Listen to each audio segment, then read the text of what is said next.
లూకా సువార్త 19వ అధ్యాయం 29వ వచనంలో,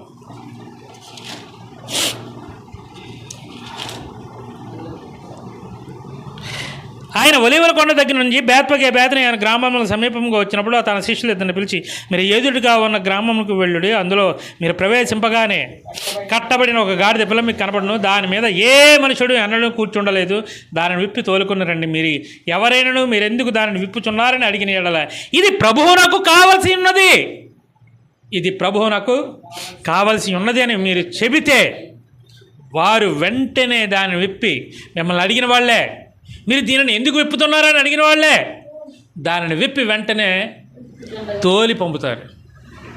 మీకు అర్థమవుతుంది మాట? నేనేముందుకు ఈ మాట చెబుతున్నానంటే, ఈ లోకంలో మన కళ్ళ ముందు అనేక మంది ప్రజలు కనబడతారు. మనకు కనబడ్డ వాళ్ళకందరికీ సువార్త ప్రకటించకుండా పోతుంటే అందులో పంది స్వభావం గలవారు ఉంటారు, కుక్క స్వభావం గలవారు ఉంటారు. వారికి సువార్త విలువ తెలియక వారు మన మీదే నిందలు వేసి మనల్ని అపహసిస్తారు. అదే ఎవరికి సువార్త ప్రకటించాలి ప్రభువా అని మన దేవునికి సన్నిధిలో ప్రార్థన చేసుకున్నప్పుడు దేవుడు చెప్తున్నమాట, మీరు పాముల వలె వివేకంతోనూ పావురం వలె నిష్కపటంతోనూ ఉండండి అంటారు. సువార్త ప్రకటించేప్పుడు వివేకం చాలా అవసరం.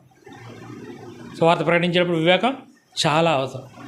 అటువంటి వివేకంతో మనం ఎవరికి సువార్త ప్రకటించాలి అని మనం ఈ వాక్యంలో చూసుకుంటాం. అయితే దేవుడు చెప్తున్నమాట, మీరు ఎదురుగున్న గ్రామాలకు వెళ్ళండి, కట్టబడిన గాడిద కనబడుతుంది, దాని మీద ఏ మనుషుడు ఎక్కి ఉండలేదు, అటువంటి మీరు గాడిదను మీరు కనుగొని